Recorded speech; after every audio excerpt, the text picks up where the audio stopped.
¿Por qué enseñar ciencias sociales? ¿Existe realmente una renovación en el enfoque didáctico? ¿Qué tipos de saberes estamos construyendo? ¿Qué queda de los contenidos que trabajamos?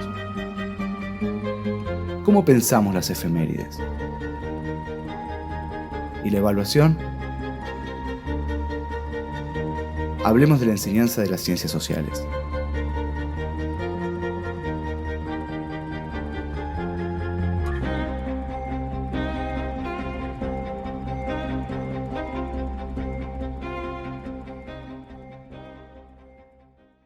Episodio 6. Sobre los libros de texto. En esta oportunidad vamos a hablar sobre los manuales o libros de texto. Todos sabemos que este tipo de materiales están ampliamente difundidos en las escuelas y que forman parte de la cotidianidad de la actividad docente. También sabemos que los manuales son tenidos en cuenta incluso al momento de planificar. Muchos de ellos ofrecen material adicional para el docente, que incluye secuencias o las propias planificaciones anuales. Y si bien existe una amplia recomendación que hacemos siempre respecto a este tema, y es que en lo posible cada docente pueda tener un material de elaboración propia para compartir con sus estudiantes, sabemos que esto no siempre es posible, que demanda mucho tiempo y la dinámica del trabajo docente no permite contar siempre con ese tiempo, y de una u otra manera los manuales resuelven esas cuestiones y eso explica su permanente presencia en las aulas.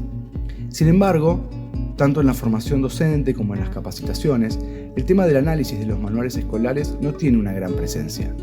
Proponemos entonces una serie de reflexiones en torno a qué es lo que nos ofrecen los manuales escolares para poder construir criterios propios que permitan tener una mirada crítica al momento de seleccionar este tipo de materiales.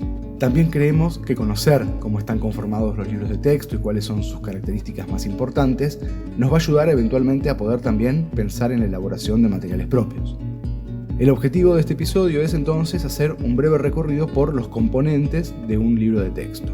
Los manuales tienen una serie de componentes comunes, independientemente del año para el que estén destinados o del nivel escolar para el cual hayan sido elaborados.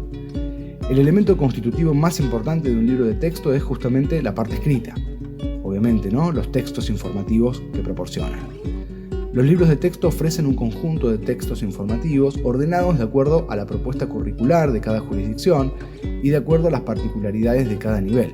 Esos textos son el núcleo central y están elaborados por especialistas y, de acuerdo al criterio editorial, tienen más o menos desarrollo de cada temática y enfatizan con mayor o menor profundidad en los núcleos centrales a nivel conceptual de cada contenido.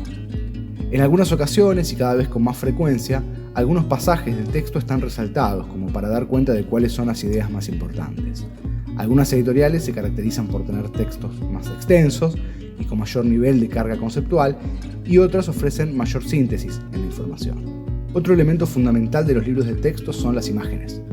Los libros pueden contener imágenes meramente ilustrativas que acompañan el texto o bien pueden ofrecer imágenes que están articuladas con el relato de lo que se va trabajando y en este caso nos damos cuenta porque suelen estar acompañadas por epígrafes más completos en los cuales se da cuenta del sentido de esa imagen en relación a los contenidos que se están tratando y no solo la descripción.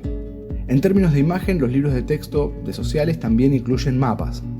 En la mayoría de los casos se trata de producciones cartográficas que constituyen mapas temáticos sobre ciertos procesos migratorios o sobre la organización política de un territorio determinado o sobre las características del medio físico también.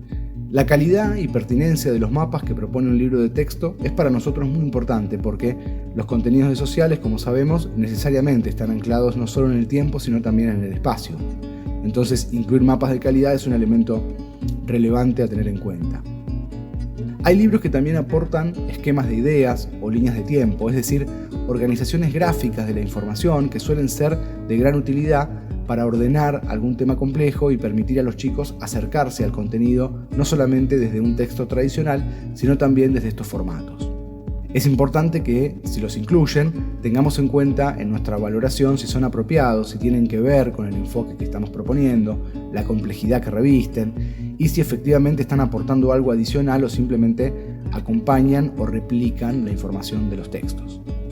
Además de las imágenes y de los esquemas de ideas, los libros de texto suelen incluir algunos elementos complementarios, como por ejemplo la inclusión en los márgenes o de alguna manera destacada de cuáles son los conceptos centrales que se están trabajando en esas páginas, u otro tipo de información como puede ser algún glosario que se detiene en conceptos que los autores consideran desconocidos para los chicos pero relevantes para la explicación, o bien algún otro tipo de profundización conceptual. En este punto se evidencia tal vez, más que en otros, el trabajo que se ha hecho sobre el diseño del libro, aspectos sobre el que no podemos efectuar grandes valoraciones porque no somos expertos en esa materia, pero sí resaltar que el diseño resulta muy importante, no solo por el atractivo visual, que no es menor la cuestión estética, sino porque la forma en que se presenta la información hace al conjunto de lo que se quiere comunicar. En los márgenes o lugares visuales secundarios en relación al texto central también suele incluirse algún tipo de actividad. En general son de tipo extractivas, preguntas lineales que tienden a la comprensión del texto y de la información que brinda el texto. Al final de cada tema o de cada unidad que recorre un libro de texto, en general podemos encontrar actividades de síntesis o actividades integradoras que en algunos casos están vinculadas a, por ejemplo, estudios de casos o el análisis de algún documento histórico o de algún tipo de cartografía específica, e incluso algunos manuales incluyen entrevistas a especialistas. Estas actividades suelen ser utilizadas por los docentes, pero no en su totalidad. Generalmente son adaptadas, teniendo en cuenta obviamente las particularidades de cada grupo, y muchas veces constituyen en realidad una suerte de inspiración para que cada docente pueda resignificarlas y adecuarlas a sus propios objetivos. Un último aspecto importante que no siempre suele estar presente en el libro es la bibliografía. No todos los libros de texto nos proporcionan una bibliografía, aunque creemos que es importante porque nos permite conocer más de cerca el enfoque que están proponiendo los autores. Conocer la bibliografía utilizada sirve para eventualmente documentarnos si es que queremos profundizar en algún contenido particular que el libro no trabaja por ahí con demasiado detalle.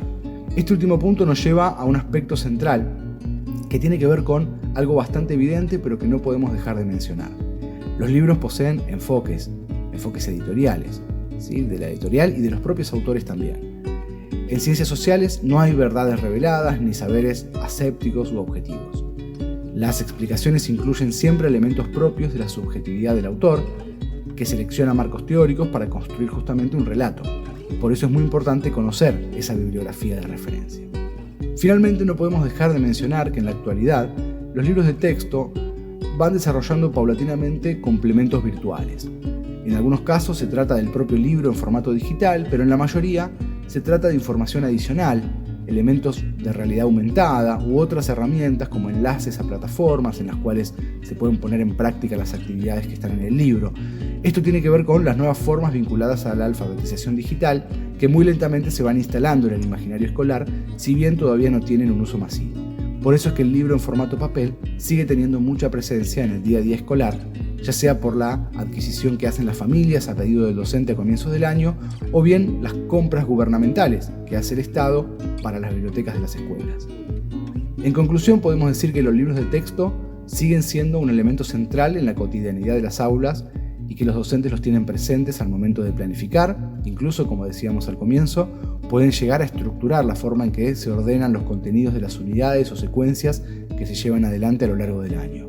Por ese motivo es que creemos importante este punteo de cuestiones centrales acerca de los libros que esperamos ayuden a que el docente pueda construir criterios que les permitan seleccionar de manera crítica estos materiales. Muchas gracias por la escucha y nos reencontramos en la próxima emisión.